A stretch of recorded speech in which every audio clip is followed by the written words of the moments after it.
What is share market? Share market क्या है? Share market को समझने के लिए हमें समझना पड़ेगा कि बिजनेस क्या है, क्योंकि अगर जब तक हम बिजनेस नहीं समझेंगे तब तक शेयर मार्केट नहीं समझ पाएंगे। और बिजनेस किस तरह से होता है और बिजनेस के थ्रू हम कैसे ग्रो कर सकते हैं और फिर जाके हम शेयर मार्केट में लिस्टिंग होते हैं, इसका पूरा का पूरा प्रोग्रेस जो है हमें ये जानना जरूरी है। क्योंकि बिजनेस जब तक समझेंगे नहीं तब तक शेयर मार्केट हम नहीं समझ पाएंगे। इसलिए बिजनेस को पहले विस्तार में समझते हैं। तो सबसे पहले बात करते हैं बिजनेस की। तो बिजनेस के अंदर क्या करना पड़ता है? एज यूजुअल अगर हमें एक बिजनेस शुरू करना होता है तो हमें सबसे पहला एक आइडिया आना पड़ता है दिमाग में कि क्या हम करने वाले हैं उस बिजनेस के साथ। एक आइडिया क्लिक होता है दिमाग में। उसके बाद नेक्स्ट स्टेप क्या होता है? आइडियाज आने के बाद हम उसको शुरू करने के लिए एग्जीक्यूट करते हैं। कोई भी प्रोडक्ट, सर्विसेज, कुछ भी चीजें हमारे दिमाग में आया, फिर हमने क्या किया, उसको एग्जीक्यूट किया। एग्जीक्यूट करने के लिए हमें छोटा सा एक पैसे की रिक्वायरमेंट होता है। तो वो पैसा कहाँ से आता है? वो पैसा हम अपने पॉकेट से लगा सकते हैं। हमारा कुछ सेविंग्स हुआ होगा पहले, तो उस पैसे को अगर हम इस तरह से लगाते हैं, इसको बोलते हैं बूटस्ट्रैप। तो जिसके कारण हमारा खुद का पैसा हमने लगा दिया। नेक्स्ट स्टेप क्या होता है? हमें बिजनेस को थोड़ा सा एक्सपेंशन किया।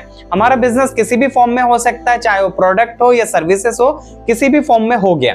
तो हमने शुरुआत किया, एग्जीक्यूट किया, अब पैसे की रिक्वायरमेंट, हमने अपना पैसा भी लगा दिया।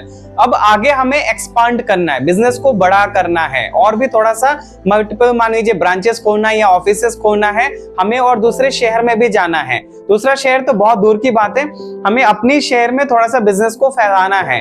इसके लिए हमें क्या करना पड़ता है? पैसे की रिक्वायरमेंट आता है। वो पैसा कहां से आता है? सबसे पहला हम देखते हैं कि अपना फ्रेंड्स, फैमिलीज, रिलेटिव, किसी के पास हम पैसा मांग सकते हैं क्या, लोन ले सकते हैं क्या, थोड़ा सा उधारी लेके अपने बिजनेस को बढ़ा सकते हैं क्या, वो हमें देखना है। अगर हमें फ्रेंड्स, फैमिलीज, रिलेटिव से पैसा मिल गया तो बहुत ही बढ़िया। अगर नहीं मिला तो हम नेक्स्ट स्टेप जाएंगे। अगर मिल गया तो हमने थोड़ा सा और एक्सपांड कर दिया। अब हमें थोड़ा सा और बिजनेस को बढ़ाना है, तो क्या करेंगे हम? इसके लिए हम जाएंगे बैंक के पास और बैंक में जाके बोलेंगे हमारा ये बिजनेस है, सो एंड सो हमने स्टार्टअप किया है, उस स्टार्टअप में हमारा ये बिजनेस रेवेन्यू है, ये टर्नओवर है, हम मंथली इतनी प्रॉफिट बनाते हैं, क्वार्टरली इतना बनाते हैं, सालाना इतना बनाते हैं। हम पूरी बैंक को एक प्रोसेस बताएंगे और एक प्रपोजल देंगे बैंक को, जिसके कारण बैंक हमें फंड करेगा। तो ये हो गया नेक्स्ट स्टेप, हमारा बैंक भी फंड कर दिया। फर्स्ट स्टेप क्या है?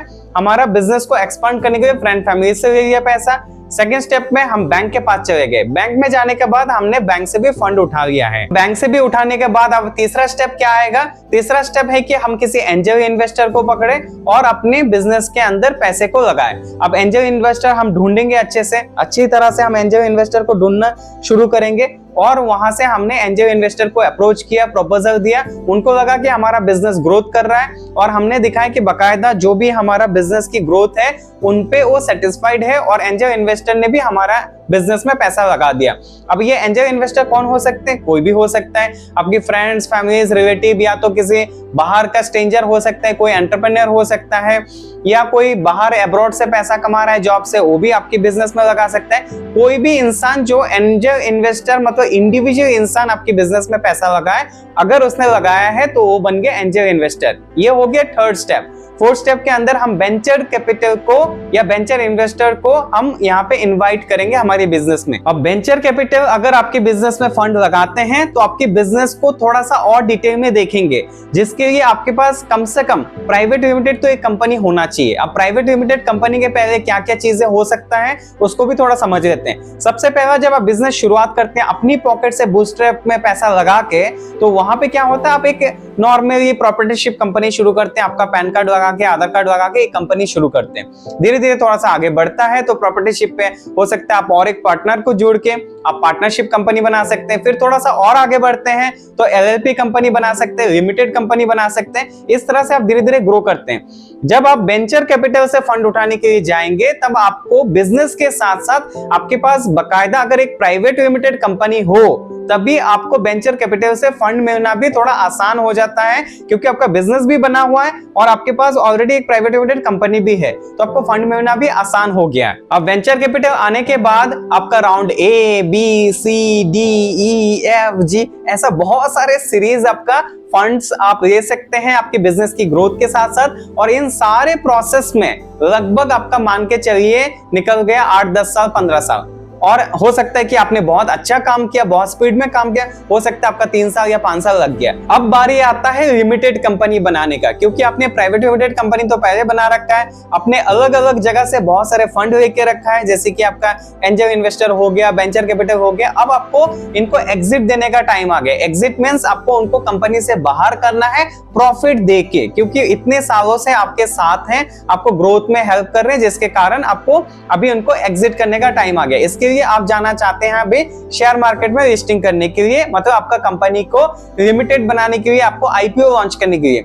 तो अब बारी आएगा शेयर मार्केट की। इससे पहले थोड़ा सा प्रोसेस को समझ लेते हैं। शेयर मार्केट में जाने के लिए कोई भी कंपनी को बहुत अच्छे कंप्लायंसेस मेंटेन करना पड़ता है, मतलब बहुत अच्छी बिजनेस दिखाना पड़ेगा सेबी को, जहां पे शेयर मार्केट में लिस्टिंग करने के लिए सेबी बोर्ड को, और बहुत सारे आपके बिजनेसेस को अच्छा दिखाना पड़ेगा, गुडविल दिखाना पड़ेगा, आपके अभी तक का क्या टर्नओवर है, क्या कंप्लायंसेस है, वो सारी चीज देखा जाएगा। उसके बाद ही आप शेयर मार्केट में कंपनी को लिस्ट कर पाएंगे। अब इन सारे प्रोसेस को आपको लगभग समझ में आ गया होगा। अब शेयर मार्केट की बारी है, तो वहां पे आपकी जो भी इन्वेस्टर्स हैं उनको एग्जिट करना है। एग्जिट करने के लिए आपको चाहिए फंड। इसके लिए शुरुआत में आप आईपीओ लॉन्च कर सकते हैं, IPO initial public offering. IPO के बाद ही आपका जो है लिस्टिंग शुरू होगा शेयर मार्केट के अंदर, जहां पे आपकी पूरी इंडिया के जनता या फॉरेन इन्वेस्टर्स भी आपका कंपनी के अंदर ट्रेडिंग कर पाएंगे। आपकी जो भी कंपनी होगा, ट्रेडिंग इन्वेस्टिंग जो भी करना है वो सारे चीज कर पाएंगे। तो यहाँ पे आपने देखा होगा मोटा मोटा आपकी कंपनी में शेयर मार्केट में लिस्टिंग होने का पहले इतनी सारे प्रोसेस को मेंटेन करना पड़ता है। तो एज ए इन्वेस्टर आप समझ चुके होंगे, आप अगर रिटेल इन्वेस्टर है, छोटा इन्वेस्टर है, बड़ा इन्वेस्टर है, आप समझ चुके होंगे कि शेयर मार्केट में कोई भी कंपनी लिस्टिंग होने का पहले कितनी सारी प्रोसेस, कितनी सारी कंप्लायंसेस, कितनी सारी बिजनेस, कितनी सारी टर्नओवर, इतने कुछ होने के बाद, इतने कुछ प्रोसेस होने के बाद फिर जाके आपकी कंपनी लिस्टिंग होता है शेयर मार्केट में। तो हम शेयर मार्केट के अंदर फिर जाके ट्रेडिंग या इन्वेस्टमेंट कर सकते हैं। आई होप कि आपने बिजनेस समझ लिया होगा। अगर बिजनेस समझ लिया होगा तो शेयर मार्केट भी समझ लिया होगा, क्योंकि जब तक बिजनेस नहीं समझेंगे तब तक शेयर मार्केट नहीं समझ पाएंगे। तो बिजनेस से ही बनता है शेयर मार्केट। बिना बिजनेस का शेयर मार्केट में कोई भी कंपनी वहां लिस्ट नहीं हो सकता है। अगर वहां लिस्ट नहीं होता है तो हम जैसे आम जनता या इन्वेस्टर या रिटेल इन्वेस्टर हम वहां पे ट्रेडिंग या इन्वेस्टमेंट नहीं कर सकते किसी भी कंपनी में। तो सबसे पहले समझते हैं कि शेयर मार्केट का फायदा क्या है। अगर शेयर मार्केट लिस्टिंग होता है, शेयर मार्केट के अंदर कोई भी कंपनी आता है, बिजनेस होता है, तो इसका बेनिफिट सबसे पहला इंडियन इकोनॉमी को होता है, जिसके कारण कोई भी बिजनेस अगर सक्सेसफुली रन होता है तो वहां पे इंडियन इकोनॉमी में बहुत बड़ा कंट्रीब्यूशन होता है। अब वो कैसे होता है? मान लीजिए कोई भी कंपनी बिजनेस रन कर रहा है प्रोडक्ट या सर्विस में, जिसका GST, direct tax, indirect tax, ये सारे चीजें, डायरेक्टर का टैक्स, कंपनी का टैक्स, ये सारी चीजें जाता है इंडियन गवर्नमेंट को, जिसके कारण इंडियन गवर्नमेंट का इकोनॉमी जो है बहुत अच्छा फायदा होता है, मतलब इंडियन इकोनॉमी में बहुत ज्यादा कंट्रीब्यूशन मिलता है। अगर बिजनेस बहुत अच्छे से रन हो रहा है तो शेयर मार्केट के अंदर ट्रेडिंग, इन्वेस्टमेंट, ये सारी चीज हो रहे हैं और इंडियन इकोनॉमी बहुत अच्छे से ग्रो कर रहा है। मतलब हम जैसे छोटे मोटे इन्वेस्टर या कोई भी बड़ा इन्वेस्टर वहां से अपना ट्रेडिंग या इन्वेस्टमेंट करके भी पैसा बना सकता है। अब ये ट्रेडिंग इन्वेस्टमेंट क्या होता है?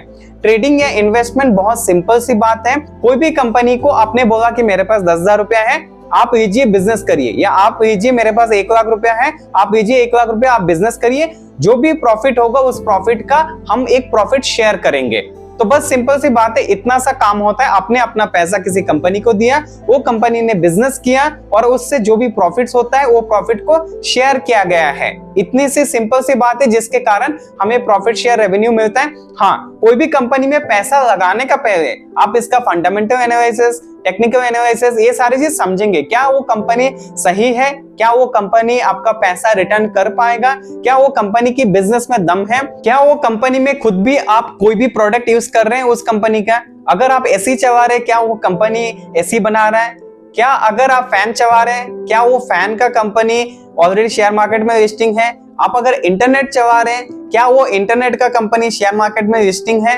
आप कुछ भी बिस्किट खा रहे हैं, कोई भी प्रोडक्ट पहन रहे हैं, किसी भी तरह की कोई भी चीजें आप कर रहे हैं, वेकेशन पे जा रहे हैं, क्या वो कंपनी शेयर मार्केट पे लिस्टिंग है? अगर है और आपको अगर पसंद है उनकी प्रोडक्ट, उनकी सर्विसेज, तो बस आप उस कंपनी को पैसा दे सकते हैं, क्योंकि आपको खुद को पसंद है, आपके फ्रेंड्स, फैमिलीज, रिलेटिव या किसी भी आपके इर्द गिर्द में जो भी लोग हैं उनको भी यूज करने में अच्छा लग रहा है, उनको भी बेटर लग रहा है, तो आप समझ जाइए कि ये कंपनी धीरे धीरे ग्रो करेगा और इसमें आप कंपनी में पैसा लगा सकते हैं। अभी हम बात करने जा रहे हैं तीसरे पॉइंट ऑफ व्यू के, जहां पे हम बात करेंगे क्या शेयर मार्केट रिस्की है? इसका आंसर क्या है? इसका आंसर बड़ा सिंपल है। Answer is yes, may be. मतलब शेयर मार्केट में रिस्की हो सकता है। क्यों? क्योंकि शेयर मार्केट बनेगा कैसे? कहां से आएगा शेयर मार्केट? कहां पे शेयर मार्केट में इन कंपनी लिस्टिंग होगा? तभी होगा ना जब कोई बिजनेस होगा। तो ये बिजनेस अगर है तो बिजनेस तो भाई रिस्की है, क्योंकि इंडिया में हम करोड़ों लोग हैं या वर्ल्ड में करोड़ों की पॉपुलेशन है, बट कितने लोग बिजनेस करते हैं? ज्यादातर लोग तो जॉब में ही हैं। इसका मतलब क्या है? लोग सेफ है, सिक्योर फील करना चाहते हैं, अपनी इनकम को फिक्स रखना चाहते हैं, अप्स एंड डाउन्स नहीं करना चाहते हैं, तभी तो जॉब कर रहे हैं, नहीं तो हर कोई तो बिजनेस कर लेता है। इसका मतलब क्या है? बिजनेस रिस्की है। तो बिजनेस रिस्की है तो शेयर मार्केट भी रिस्की है। इसमें कोई चांस ही नहीं है कि शेयर मार्केट पक्का रिटर्न देगा 100% और आपके पैसे को आने वाले 5 साल में 10 साल में डबल बना देगा। ऐसा कोई स्कीम या कोई भी लॉजिक काम नहीं करता है। अब सवाल ये है, रिस्क तो है शेयर मार्केट में, क्या हम इस रिस्क से बचा जा सकता है? पॉसिबल है? Answer is yes. हर चीज का तोड़ है, इसमें भी तोड़ है, बच सकते हैं। इसका 2 तरीका है। पहला तरीका है शॉर्ट टर्म, दूसरा तरीका है लॉन्ग टर्म। शॉर्ट टर्म और लॉन्ग टर्म को अगर आप ध्यान देंगे तब बच सकते हैं। शॉर्ट टर्म में ध्यान रखिए, हर चीजों का जल्दी जल्दी नुकसान होने के चांसेस है, बट अगर आप लॉन्ग टर्म में देखते हैं कोई भी चीज, चाहे वो बिजनेस हो, चाहे वो जॉब हो, या आपकी फाइनेंशियली करियर हो, या किसी भी तरीके की तजुर्बा अगर आपको कमाना हो, उसमें टाइम लगता है। अगर आप लॉन्ग टर्म समय देंगे, थोड़ा सा ज्यादा समय देंगे, तो आपकी पॉसिबिलिटीज है आपका पैसा बनने की, और पैसा नहीं मरेगा, आपका पैसा बचने के चांसेस बढ़ जाता है। लॉन्ग टर्म जो है मेरे ओपिनियन से 5 साल मान के चलिए। अगर आपने कोई भी कंपनी में 5 साल तक पैसा रखा, भले ही आप 1000 रखे या 10,000 रुपए रखे या 1 लाख रखे या 10 लाख रुपए रखे, आपकी पैसे की बजट के हिसाब से, और ऑलवेज शेयर मार्केट में आप अपना एक्स्ट्रा पैसे को रखने की सोचे। अगर लॉन्ग टर्म पे सोच रहे हैं तो अगर आप डेली ट्रेडिंग करते हैं तो आपका मान के चलिए कि आपके पास कैपिटल है 10 लाख रुपए की, और आप डेली ट्रेडिंग करते हैं, अपने 5-6 लाख लगा के ट्रेडिंग कर रहे हैं, वो मैं समझ पा रहा हूं। अगर आप मान के चलते हैं कि नहीं मुझे लॉन्ग टर्म पे खेलना है, तो ऑलवेज एक्स्ट्रा पैसा रखें। मान लीजिए आपके पास 10 लाख है तो 2 लाख रुपए रख दीजिए, बाकी 8 लाख रुपए आप दूसरे इंस्ट्रूमेंट्स में भी रख सकते हैं, जैसे कि एफडी हो गया, या सेविंग्स अकाउंट पे पड़ा हुआ है, या म्यूचुअल फंड्स में थोड़ा पैसा पड़ा हुआ है, वो सब ठीक है।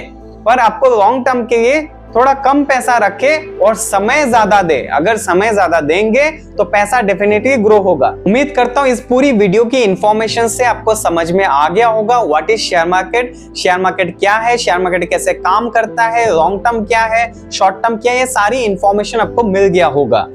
आगे ऐसे और भी अगर आपको शेयर मार्केट के रिलेटेड या आपको किसी भी तरह के फाइनेंस के रिलेटेड, म्यूचुअल फंड के ऊपर कोई भी टॉपिक में वीडियोस देखना हो तो आप जरूर देख सकते हैं। मैं आपको मदद करूंगा वो वीडियो बना के वो इन्फॉर्मेशन आप तक पहुंचाने के लिए। इसके लिए आपको बस सिंपली आपको नीचे कमेंट करके मुझे बताना है कौन से टॉपिक पे आपको वीडियो देखना है। ऐसे और भी शेयर मार्केट या फाइनेंस के रिलेटेड वीडियोस देखने के लिए आप इस चैनल को सब्सक्राइब या तो फॉलो करके भी रख सकते हैं। तो मिलते हैं ऐसे एक नई वीडियो में, तब तक के लिए stay healthy, stay fit and stay wealthy. I will help you to create your wealth. Thanks for watching this video.